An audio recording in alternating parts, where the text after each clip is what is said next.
We're waiting for Robert to arrive from the airport, but we've decided that John and I will make a start. Obviously, Robert is the expert on the notes on the state of Virginia, but we have a few things to add, I think. So I am Frank Cogliano. For those of you who don't know me, I'm a professor at the University of Edinburgh in Scotland, but I'm presently a fellow here at the International Center for Jefferson Studies at Monticello. Sadly, finishing up my fellowship, I'm leaving tomorrow, but it gives me, wow. You guys, we all feel that so way. much more responsive than students. This is great. It's a great pleasure for me to be here, and I'm happy to be speaking to my friend and colleague John Ragosta, who's a historian at the International Center for Jefferson Studies. So we thought, by way of an introduction to today's event, because while we await Dr. Forbes, we would have a little bit of a discussion of the notes on the state of Virginia, and then when Robert arrives, we'll give him time to catch his breath, and then we'll be able to really question him. So we'll rehearse some of our questions now, and we'll be ready, hopefully. So thank you for your patience, and apologies for the slight disruption to the program. Modern travel. Yes. These are the issues. So John, if I may go first. Have at it. Have you ever taught the notes on the state of Virginia? It's an interesting question. No is the simple answer, but parts of it, if you're teaching early American history, there's parts of it that are inextricably linked to teaching it. And I've also taught constitutional history. And so the parts that jump out are what Jefferson says about slavery and enslavement and the slave community, but also for me, religious freedom. As Frank knows, my work started with religious freedom. So I've never taught it as a corpus, but certainly parts of it. So, well, I would say why not, but that's a little unfair. The notes, just by way of background for those of you who don't know, is it's a really unique document in the kind of Jeffersonian corpus. It's always introduced as the only book that Jefferson wrote. That's actually not quite true. It's the only book that he wrote that was published during his lifetime. But it wasn't written, he didn't sit down and say, okay, I'm going to describe Virginia. I mean, do you want to say a few words about how it was written? Or No, but you're raising a very important issue. It's not that he sits down and says, I'm going to author a book on the notes in the state of Virginia. That this is part of the Enlightenment in the 18th century, and they're trying to learn and they're trying to be educated. And America, of course, had been criticized by, I always say buffoon, I know that's not the right way to pronounce it, Buffon, as that everything degrades in America. And so things are lesser in America. And people get smaller in America, and animals get smaller. This is Jefferson's moose. If you ever heard of Jefferson's moose, responding, he has a whole flipping moose shipped to France to show that we have big animals in America. But it's all sort of part of that exercise of trying to understand the other world, because if you're in Europe, the Americas are fascinating and you don't know that much. So he gets this list of questions, this queries, the queries of the notes to talk about. And some of it is mundane things, the geography. So he's going to talk about the minerals and where do we have iron ore and where do we have copper ore. But some of it then is about religion and about your government. And about the peoples, and he gets into these wonderful discussions. Yeah, so two things, just by way of a little bit of background for folks. The notes originated, as you said, John, there were a French diplomat in Philadelphia sent questionnaires to all the governments of the new U.S. states during the War of Independence in 1780 and 81. The Comte de Marlborough did this, and it was a list of questions. So the reason the notes is set up, it's a bit like FAQs on a website, only being Jefferson, of course, he wrote a lot more than necessary, or some would say so. And so Marlborough sent these questionnaires to all the states, or officials in all the states, and Jefferson really took this to heart. Should be said, he really started focusing on writing the notes in 1781, right after his fairly disastrous stint as governor of Virginia, which was a low point in his public career, but also after the death of his wife, Martha. So he threw himself into answering these questions. And you're right, the Comte de Buffon was the leading naturalist in Europe at that time, and Buffon had written a natural history in France, and in it he advanced the thesis that things deteriorate in the New World. People deteriorate, animals, flora and fauna, they're all lesser in the New World. And you're right, so he sent Jefferson had this moose sent to France to prove that we have large Carcass, animals. by the way, was dead. It was a skeleton. Yeah, that's right. Well, it didn't start as a skeleton; it sort of fell apart on the way. And this was about demonstrating this. And there's a story told, probably apocryphal, for example, because this was very current at the time. This view that things deteriorate in the New World. That Benjamin Franklin hosted a dinner for Buffon, and he found the biggest Americans he could. To sort of attend, stand up when when Buffon came in. As I said, it's probably apocryphal, but it's one of those stories we wish were true. But the notes themselves, our interests, I mean, I'm mainly a political historian, you're a legal historian, John, you've written a lot about freedom of religion, and we should talk about that. I don't think you should give short shrift, though, to the minerals and the nature stuff, because that's really, it's most of the text. Well, and that's what it's about. That's why I talk about, they're really trying to understand the world, and they're really trying to get information about the world. And again, Jefferson loved it, and nobody else responded. I mean, all the governors get this, but only Jefferson, or maybe there were some short responses about, yeah, we're, come and visit, whatever. But Jefferson writes a book, because the whole exercise, he's Jefferson, that's because he's Jefferson, but the exercise of trying to inform the world was important to him. And then, of course, we should also talk about how it gets published. But what do you want to talk about minerals? No, I wanted you to talk about it. I mean, the natural history there is very, very important, because one of the cases, on one hand, he's addressing Buffon, but on the other, it's a business perspective for Virginia as well. I mean, it's a lot of different things. And when Robert arrives, I want to ask him some of these questions. He's advertising. He's saying, look, there's a lot here.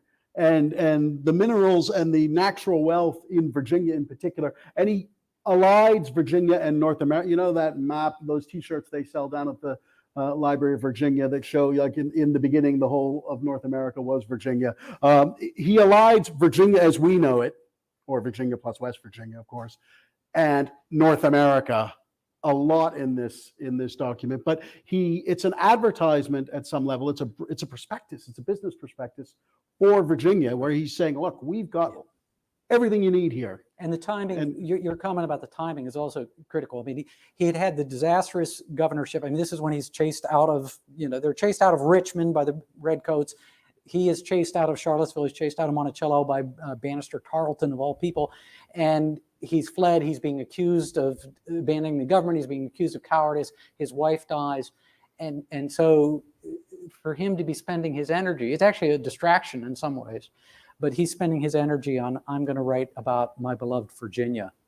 And it is a prospectus. That's right. That's right. So I think it's important in that level to read it in that way. It's also it's quite poetic in places. He begins with this description. I think the first query is about rivers and mountains, and it's very poetic in its description of the rivers and mountains of Virginia. And I say this as a non-Virginian. You have many rivers and mountains, and he was very keen to tell the rest of the world that. But someone, it might be Fawn Brodie, who of course wrote this controversial but quite valuable psychobiography of Jefferson in the mid-70s, who made the case that there was a kind of sexualized language about the rushing rivers and all this kind of thing. I mean, so it's a very hot book if you want to read it. If we could get it banned, we could increase sales. There you go. But a few of the queries, particularly 14 and 18, which relate to race, and I think we should hold off on those until Robert gets here, because that's where his expertise in particular lies. But some of the queries deal with political matters and so on. But I think the natural history, which makes up a significant proportion of the entire document, is really, really important to Jefferson. And one can read this as his love letter to Virginia as well as an advertisement. And as you say, as always, I mean, Jefferson's pen, it is poetic in places. But you gave me a segue. I'm not going to talk about the minerals and rocks and rivers. You gave me a segue into religious freedom. So I'm going to take it. some of the language that Jefferson becomes known for, it's in the notes in which he has the famous statement about, it does me no injury if my neighbor believes in one God or 20 God and either picks my pocket or breaks my leg. And for Jefferson, I mean, I should I said that very quickly, step back. I mean, his point is that from a civic perspective, from a civil perspective, it's none of my business. And the government, therefore, has no business in regulating this. But that quote, which is poetic and which is beautiful, it comes up over and over and over again in his political campaigns. See, Jefferson's an atheist. He says it doesn't matter whether you believe in one God or 20 gods, which is outrageous. And I'm very happy to end that with we now are going to be joined by the author. And so we could all welcome Rob Forbes.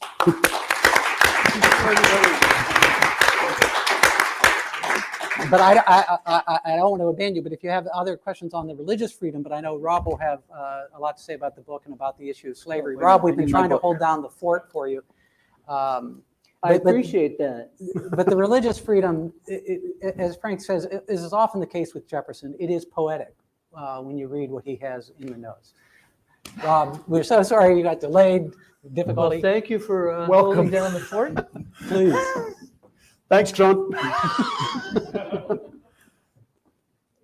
So I am still Frank Ogliano, but it is my pleasure to introduce Robert Pierce Forbes. And Robert is has been a scholar and public intellectual for more than 30 years.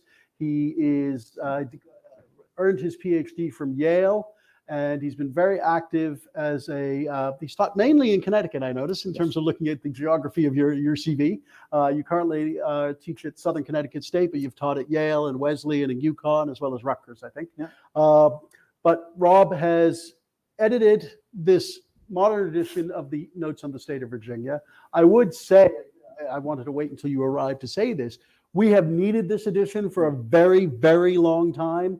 This is one of the most important books or documents that Jefferson produced, but it's not an easy document. It's a complicated document. I want to talk to you about that a little bit. And we've needed an edition like this. Scholars have needed this for a very, very long time. You've done a great service to us, I think. So thank you for that. Do you want to say a little bit? We talked a little bit before you arrived about how Jefferson came to compose this and responding to the queries and so on. But do you want to say a little bit about how it came to be published and the various editions, because that's complicated in and of itself. And then we can talk about your editing and the content of the text, if you like. First of all, it's really nice to be here at Monticello. This is, I think anybody who spends any time up here, it becomes a second home. The whole Charlottesville area, but you can see instantly why Jefferson loved it so much. And this institution has been extremely helpful to me. I was able to do a fellowship here in, I think it was 2012. So that gives you a sense of how long I've been working on this thing. And I'm grateful to Frank in a number of ways, including Frank was one of the readers of my manuscript. So he knows the ins and outs of it better than almost anybody. It was a pleasure. So, as you know, it's probably been talked about, Jefferson in the fall of 1780 received a request through the Albemarle delegate, who was James Monroe's uncle, from the secretary of the French legation in Philadelphia, Francois Marbois. And I guess the French wanted to find out about this, these 13 states that they have become allied to. What is it that we have bitten off here? And they sent them out to to representatives from all of the states. Roger Sherman did Connecticut. That was 4 handwritten pages, his responses. Fairly comprehensive picture of Connecticut. It answered all of Marbois' questions. Jefferson's, we don't have the original manuscript the report that he sent to Marbois, but it was probably 30 handwritten pages. And here's the thing about Jefferson's handwriting: 30 pages of Jefferson is worth 90 pages of anybody else. In fact, it's worth more than that. 30 pages of Jefferson translates into 90 pages of printed text. When I actually saw the manuscript, when I saw the pages of it, I'd been working on this thing on a gigantic screen, sort of blown up so that I could look at one word filling the screen and figure out what's underneath the scratch out. And then you see the actual pages, and they're smaller than an 8.5 by 11 sheet, considerably smaller.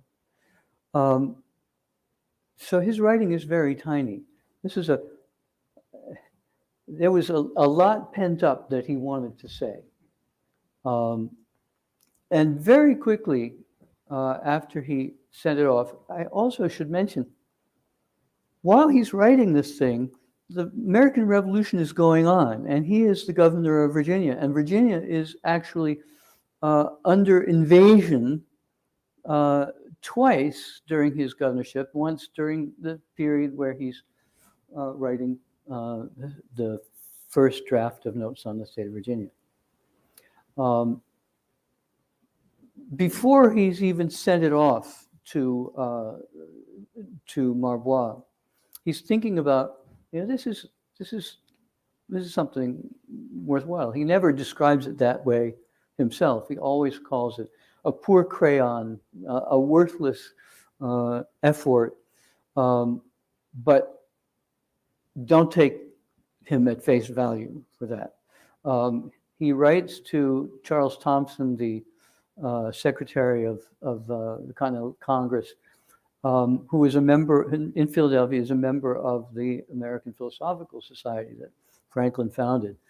And he says, would you look at this and tell me if it might be of interest, if parts of it might be of interest to that learned society, of use to them. So he's already thinking about where he's going to go with this. And he starts very quickly revising it. It goes from 30 handwritten pages to 88 pages by the time that he goes to Philadelphia on his way to France the first time. He doesn't get there at that point. But so he goes to a very famous Philadelphia printer, and he wants much too much for it to print it, so he's going to take it with him to France and get it printed in Paris. And so we have the first one that goes to Marbois. We have and he makes copies of this to a number of his acquaintances, and none of these have been preserved, although there are pages of some of them that are in the Frick collection in New York. The third one is this version that he takes with him to Philadelphia. He keeps working on that. When he gets to France, he's still working. He's making additions to it at that point. And you can see by, we'll talk a little bit later about the actual physical document that is Notes on the State of Virginia. But you can see the inserts that he has put in at different times. And then, so that's published in May. The job is finished in May of 1785. Interestingly, however, the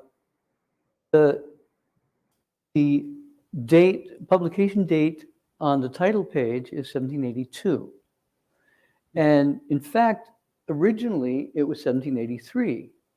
And he wrote, revised and expanded in the winter of 1782-1783. And he changes his mind, he scratches out the 1783, and he very carefully, probably with a penknife, scratches off the final I of the Roman numeral 1783 and turns it into 1782. That's interesting to me. I really like it when you see something that is a true poser. It really makes you scratch your head, because that opens up sort of areas that you might never otherwise have thought to question. You know, if you wrote a book, you wouldn't backdate it 3 years unless there was a really good reason. The following year, he gets involved with, he doesn't actually start it himself, he gets involved with and is closely involved with a French edition that is published in 1787, but has the date 1786 on it. So this is becoming a habit. And then although he's directly involved in the French edition, correcting the proofs and designing a map that's going to go into it, he says that there's a botched, terrible translation that's going to be retranslated into English because they do everything there. So I'm going to have to, much as I don't want to, I'm going to have to actually publish this book in London to forestall this terrible edition that everyone will think is actually mine. And so that's what you might call the trade edition. It's the one that every edition, except for mine, is based on. Mine's the first one since 1785 that's based on the 1785 edition and the manuscript that it was done from. Those are the various. When one writes about Jefferson and has to write about the notes in the state of Virginia, or chooses to write about the notes in the state of Virginia, it's very difficult to even give a date. Right. And this has had an impact in screwing up scholarship that lasts to this day. A colleague of mine at Yale published a very good edition of notes, which gave us the date 1784. I think a lot of people came up with 1784 to sort of split the difference. He also, in his diary, he mentions his account book. He mentions that he bought a whole bunch of sheets at that point, and so I think one of his editors figured that these were the sheets that would be used to print notes on the state of Virginia. But in fact, they were just sheets to put on a bed. So we want to get to the substance of it, but if I can ask you a question as the editor of this text. Yeah. Briefly, how did you make sense of all of these editions and the manuscript itself is very, very complicated, as you've alluded to, with lots of his own amendments and changes and so on. Where did you start? How did you do that? Easy question, right? Well, interestingly enough, I can date exactly when I began the project. It was in August of 2011.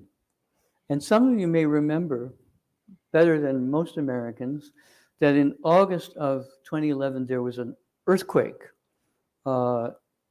right near Madison's Montpelier. That was in Orange. That was the epicenter. And I was on the phone with somebody up in Block Island, off of Rhode Island, in my summer place, and I said to him, "I just felt an earthquake."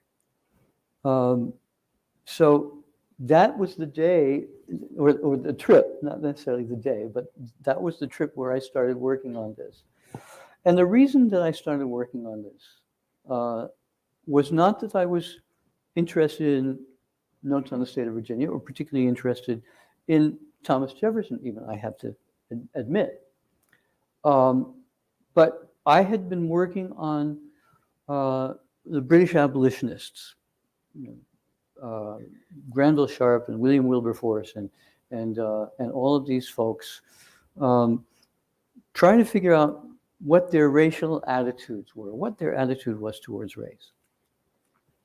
And if it was for a junior seminar, it should have taken a semester. It took me 1.5 years to write. And the reason it took so long is because it took me 1 year to accept what I was seeing, which is that these people did not have racial attitudes. You couldn't define them because they weren't there. They were operating within a different paradigm. They were operating within a biblical and providential framework. God is made of one blood, all nations of the earth. We're all descended from the same set of parents. And that was very important to them. Any kind of distinctions of complexion or anything like this was an epiphenomenon that was so unimportant compared to the great threat that the United Kingdom was under because of its persistence in the slave trade. And that struck me as really quite surprising. It certainly wasn't. There's now a lot of scholarship that is sort of fleshing this out. But at the time, to say that the idea of race was not fully formed as late as the 1780s would have made no sense. And when I would talk to groups like this about this, needless to say, they would say, well, what about Thomas Jefferson? Because Jefferson is writing incredibly offensive, sort of classic racist tropes in Query 14 that are infamous. You know, if you know nothing else about Notes on the State of Virginia, you probably know about his extraordinary racist statements in the center of the book. So I realized I had to figure out what was going on. And so I came to Notes with the advantage of being in the mindset of Jefferson's contemporaries rather than the mindset of Jefferson himself. And that gave me an opening, essentially, to see the book not as a book about Virginia, certainly not a book of notes. It's not notes. It's a very carefully composed work. It's a work. It's a persuasive work. It's a work of. It's a natural history in one sense, a classical Enlightenment natural history, but it's also a work of rhetoric. It is a complex argument in a very unusual format. And when you look at it through that lens, it makes a lot more sense, and you can find the things that don't add up and sort of figure out maybe why he's saying that. And ultimately, I think I was able to figure out why he backdated it to at least to 1783. I don't know why he pushed it back another year. So moving on to query 14, Okay. because of course we were always going to get there. Yeah. How do you, in your own mind, how do you reconcile the Jefferson of query 14, which is, as Rob said, those the infamous passages in the notes where he advances his suspicions, as he frames them, about black inferiority, with query 18 it is, with the quite eloquent Yes. condemnation of slavery and a condemnation of and a indictment really of Virginia enslavers, including implicitly himself. Yes. So how do we make sense of the anti-slavery Jefferson and the racist Jefferson as that we find in the notes? That's the key question, isn't it? Yeah, That really is the key I question. gave you time to catch your breath, but there it is. I think that the Jefferson of query 18 is much closer to the Jefferson that we have seen all through his public life. He took on freedom suits. He made extraordinary legal arguments to push the limits of freedom beyond what they were. They were always shot down, but he was doing this. Most people, when they read "All Men Are Created Equal" and try to square that with, even if they don't know about notes, they know that Jefferson was a very large-scale slaveholder. Figure, well, he must not mean men. He must be defining that in a different way. He must not be including Africans as men. But in his first draft of the Declaration of Independence, one of his charges is that George III has permitted markets where men are sold like cattle, and this is in twice in double height block capitals in the manuscript. If you wanted to answer that question, he did it for you right there. And he, in a summary of the rights of British North America, which he wrote in 1774, he said that that an end to slavery was one of the goals of all of the colonies where slavery existed. And when he did a draft constitution for the state of Virginia in 1783, one of its provisions was that there should be no slaves born in Virginia. Anybody born in Virginia would be born free. And then he pushed for excluding slavery from the Southwest territory, which, as later it was from the Northwest, and that failed of one vote. So that's the Jefferson you get before notes, right? Here's the thing.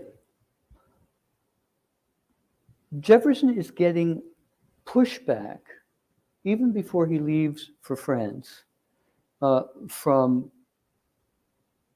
particularly from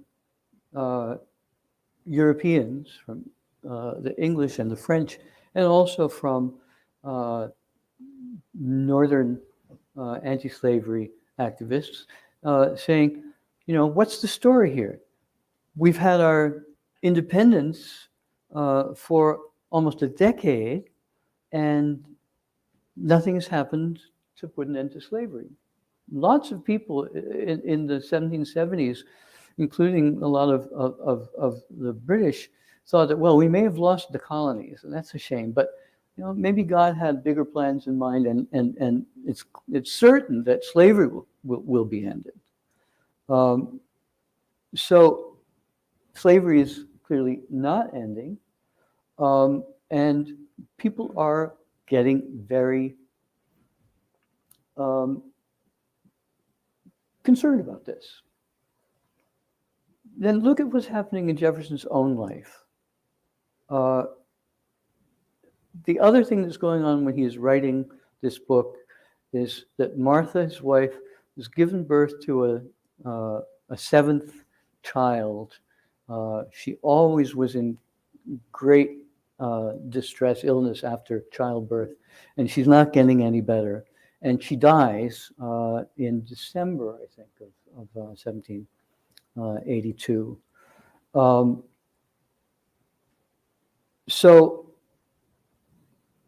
And he has no sons. He had one son who was born in 1777, who lasted for 17 days. So he's not going to leave his name. His name is not going to be extended beyond his lifetime. He realizes, and he sort of figured this out by 1777, that the Declaration of Independence is going to be his great ticket to immortality. This is a great document, one of the truly great documents of history. He wrote it. Very few people knew that he did, and fewer cared. I mean, if you think about it, it's a document issued by the Continental Congress. It's got an awful lot of people who signed it. You might think that John Hancock wrote it, but it's an official document. It has no. It's not the mind of Thomas Jefferson. That's not how people are reading it at the time. So nobody really would have cared particularly that Thomas Jefferson wrote it, except John Adams cared, and he's the guy who made sure that he did it. Why, by the way, is it important for a Virginian to be at the head of this project if nobody's going to know who wrote it? That's an interesting question for another book. So he faces a dilemma. The thing that he is going to be the most famous for is being the author of the Declaration of Independence. His governorship is certainly, his revolution was not a great success. His governorship was I think it's fair to say, a catastrophe. So it's going to fall on the Declaration. But he's also the owner of hundreds of slaves. So he's on the horns of a dilemma. Either he will not go down in history fondly, or he will be seen as the epitome of history's greatest hypocrite. I think that what's going on with notes and with Query 14 is shifting the emphasis from African slavery to African slavery. It's this is what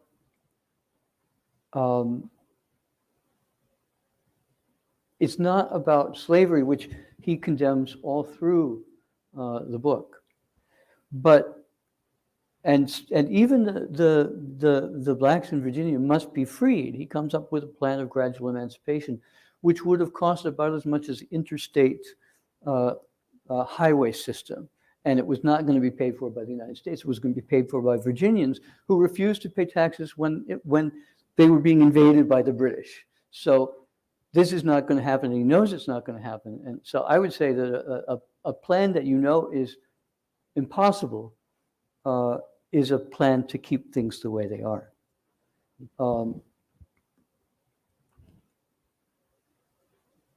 It's interesting that there's a French naturalist named Viret, who becomes a big fan of Notes on the State of Virginia and writes a really horrifying book on the natural history of mankind, as the French will, and cites Jefferson. And Jefferson buys this book and cites Viret. They're in a kind of a silent communication together. But Viret says the Negro is and always will be a slave, he says. Interest demands it.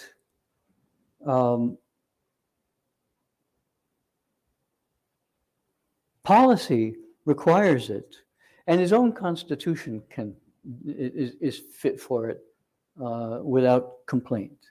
So there is no basis for questioning black slavery. It's off the table. That's in 1803.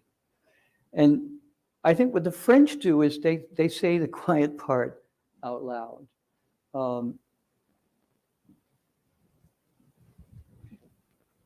This is, in a sense, the subtext of what Jefferson is doing. And it's not because he loves slavery, because he does not. He hates it. And I think it's not because he hates blacks, because all of what we see in his interactions with his slaves does not reflect a hatred of them, does not reflect any of the things that are discussed in Query 14. He's not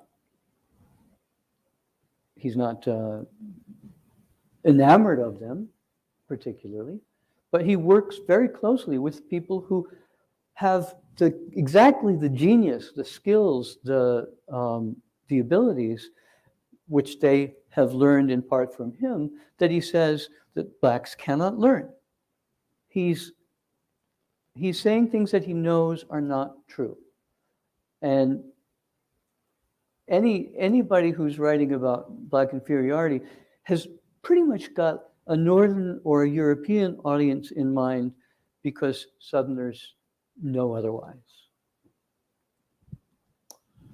Fascinating. I've got a two-part question for you. I'd ask you to be brief because I think we need to throw it open to the audience now. So people have heard enough from me to be sure.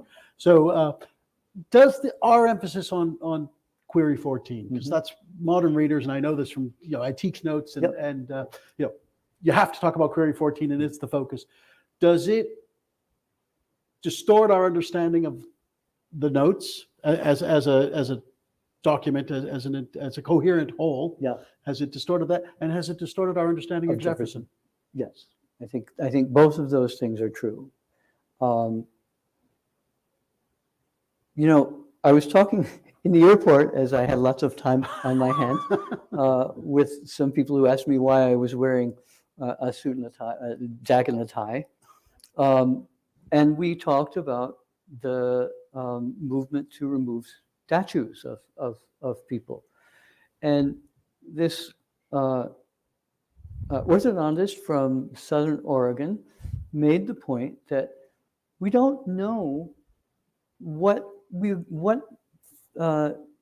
historical facts we're going to need in the future, and if you remove all of these, if it's one thing to get rid of statues and another thing to get rid of the history, right? If you lose that, then the complexity of these people in the past is lost as well. And we need that information, not just the things that they got right, but the things that they got wrong, and we need to see why they got them wrong, and where that leaves us on the other side of that. So I think that maybe speaks to both of your two-part question. then the other thing is it's just such a fun book. There's so many things in it. It's a universe. It's a lot bigger than Virginia. It's sort of the Virginia that James I chartered, that goes across the entire practically hemisphere. Right? In the beginning, all the world was Virginia. So it's a fun book. It must be, to keep me dealing with its minutia for over 12 years, over 10 years. Well, dates don't really matter. We've learned that, right? Dates, unless you're editing something. So, colleagues and friends, we're happy to take questions from the floor. But please raise your hand, because Caitlin will be circulating with a microphone. So, because we have an audience on the internet, so please use the microphone.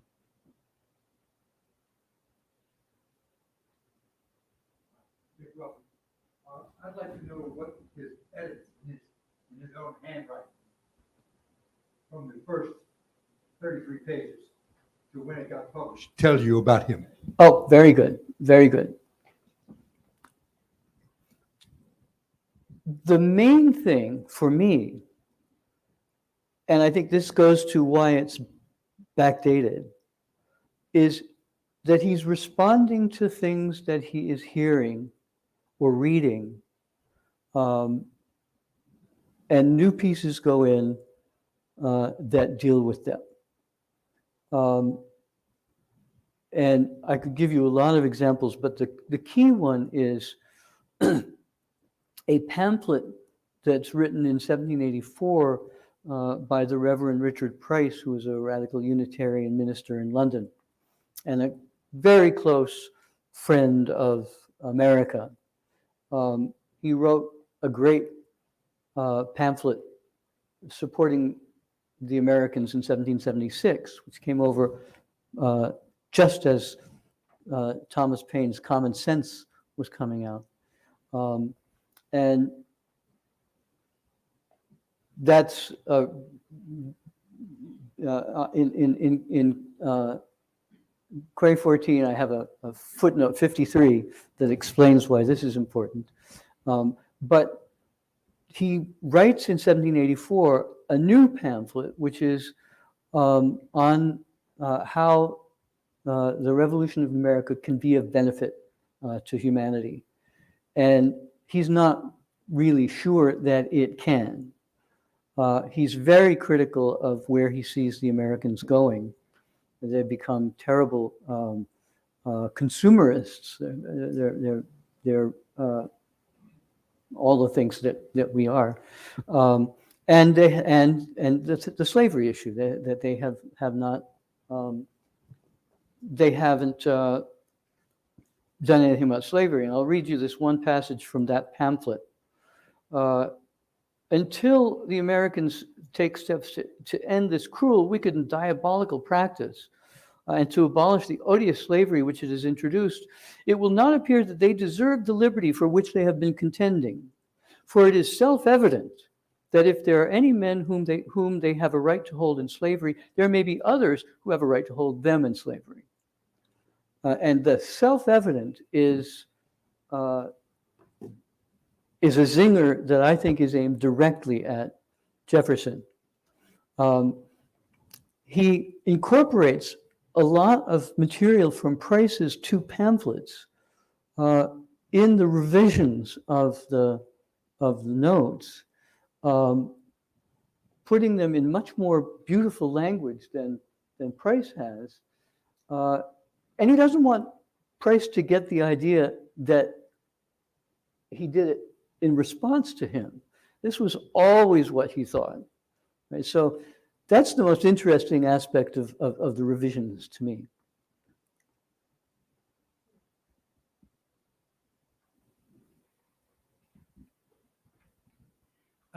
We were talking so much about Query 14, and I want to come back to just a word that Frank said that I've always thought is so central to Query 14. It's a suspicion only. I mean, he goes on to write, and you mentioned, but you didn't get into the details of these terribly racist tropes. He's said to be the founder of scientific racism with some of the things he suggests. He says things like their blood is different. He's seen a lot of African-American blood. He's saying things that he knows, as you point out, are not true. Why is that suspicion there? And is it so critical to our understanding of that query?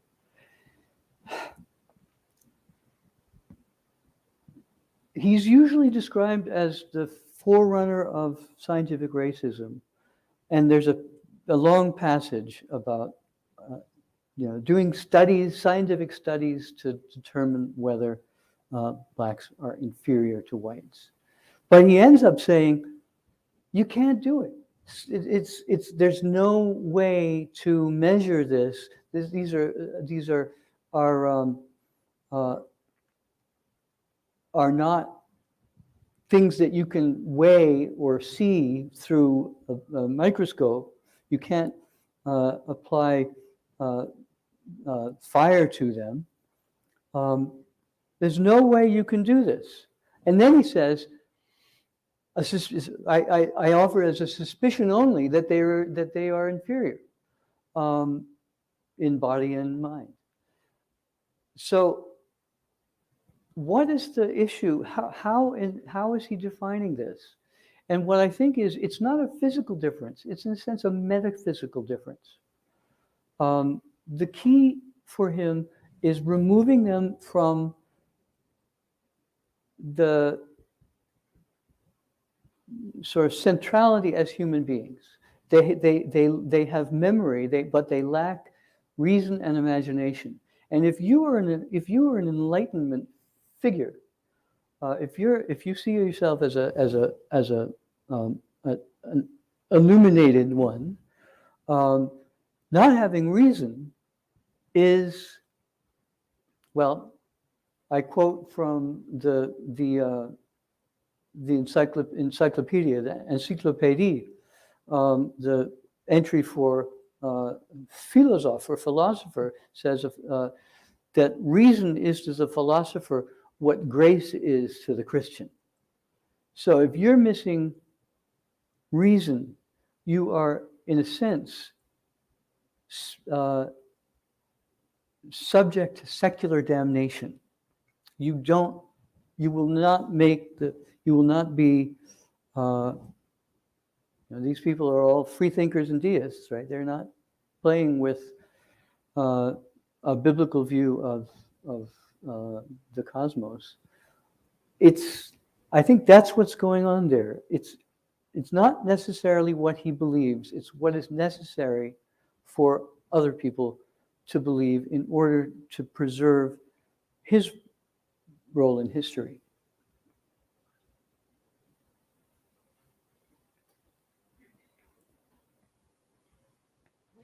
Thank you. In that context of sort of his view on race and what he may or not believe about slavery or the enslaved, I went back to what you said at the beginning about the different mindset of the English abolitionists and not being so thoroughly racialized in the same way, but yet Jefferson is a man of science, knowing you can't prove this scientifically, but then says, but I suspect they're inferior. So in some ways, does this give us a glimpse of who Jefferson actually truly is? That despite his desire to be a man of science and the Enlightenment, can't remove himself from that thoroughly American racialized view of the enslaved? You know where I'm going to go with this. I think it may be a mistake to ask the question of who Thomas Jefferson really is. There are a lot of Jeffersons. And as far as I can tell, we've got to, there are passages that I have read that just resonate with me so much that I want to sign up and become one of his fierce supporters. And I suspect that whatever your politics is, you can find one of those passages. if you want Jefferson, you've got to take the whole thing. He is, I've never seen anybody write this, but to me, Jefferson is kind of a mirror. One of his greatest gifts is he can spend time with a person. It takes a long time. It takes a couple of hours. And understand that person to the core and develop a bond with that person that will last for their lifetimes. And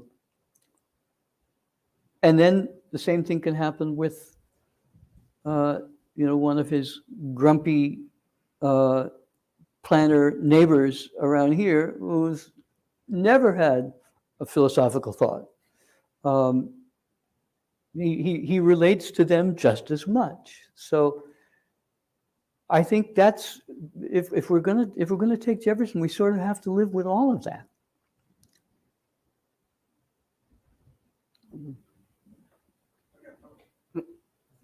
It's one here and then back to. You mentioned self-evident. Does it make any difference that in the Declaration, Jefferson didn't write self-evident? He wrote sacred and undeniable. Yes, it does. What? I'll give you a hint. Richard Price's best friend is Benjamin Franklin. And Franklin is the guy who, as well as we can understand, and Drina will tell us if we're right, who crosses out sacred and undeniable and puts in self-evident. So Price knows that Jefferson wrote the Declaration of Independence. He probably also knows that Franklin changed sacred and undeniable to self-evident. There's so much going on in those, in that word, in that pamphlet. It's quite amazing. And next month I'm going to speak at Richard Price's church, so I'll be able to go into more detail about that. I'll see if they put it online.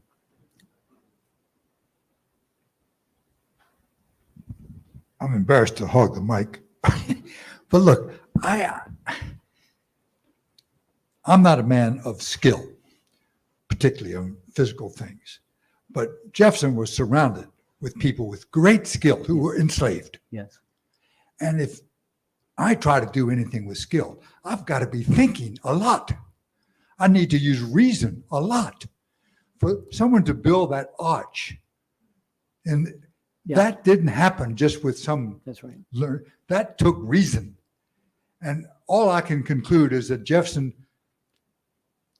consciously denied himself the opportunity to talk with these people about their skills. I think you're wrong. I think he Please talked with them a enlighten lot. me. He talked with them a lot. He knew that James Hemings had tremendous skills, that he relied on these people, just as you say. We're selling him short if we take him at his word. I think that's the way to put it. And that's sort of, it's like the people, the Northern historians who write about Southern segregation in the antebellum period. Well, slavery wouldn't have worked if there was segregation. There is an intimacy, a day-to-day, ultimate intimacy in every way between whites and blacks. And incidentally, one effect of that is that anybody in the South knows that there is no such thing as blacks and whites. People come in different colors, and those colors mix. And people who describe visiting Jefferson are struck by the number of slaves who could pass for white and the number of slaves who look just like Thomas Jefferson. He's creating a paradigm that doesn't have a leg to stand on in the physical world, but is incredibly potent in the metaphysical world. And then to sort of cap it all off, he uses the voice that he uses throughout the book is we. It's the first person plural. So if you're reading this book, he's inviting you to be a part of this way of seeing the world. And the flip side of that is, if you choose not to follow along, that makes you part of they, them, and you don't want to be there.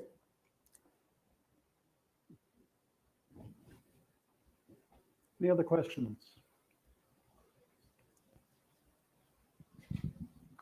We'll have to make this the last ones because you have the opportunity to buy a copy of Rob's edition of the notes, and he will sign them in the shop across the way. So, sir.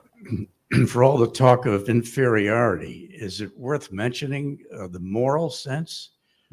Is equality with everybody? I mean, we all think that intelligence is so wonderful, but we know that Jefferson didn't think that intelligence was so wonderful when he talks about making decisions worthy of the 8th century and talking about his daughter could be marrying a blockhead. But the moral sense was something that was distributed equally through everybody, including the blacks. Right. That is very true. And that's sort of core Scottish Enlightenment moral philosophy from Hutchinson on to the people who are writing textbooks for all the colleges in this country. It's a core belief, and he holds that belief, or at least he states that. But then he gives bad examples. He says he talks about blacks having a reputation for stealing, and he makes the point, the absolutely clear point, that how can you condemn someone for violating a moral system that they have no rights within? And he says, I'm sure that they have, that the Creator has not been has endowed them with the same morals as the whites. There are extreme examples of loyalty among them and of fidelity, and essentially he gives all of these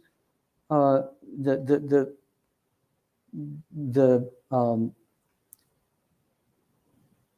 examples that he uses are the morality that is approved of slaves. So there again, I know you're right I know that he understands this on a fundamental level, but this is a work of rhetoric rather than a work of science or a work of moral philosophy, and he's got a job to do, which is sort of knocking this group down a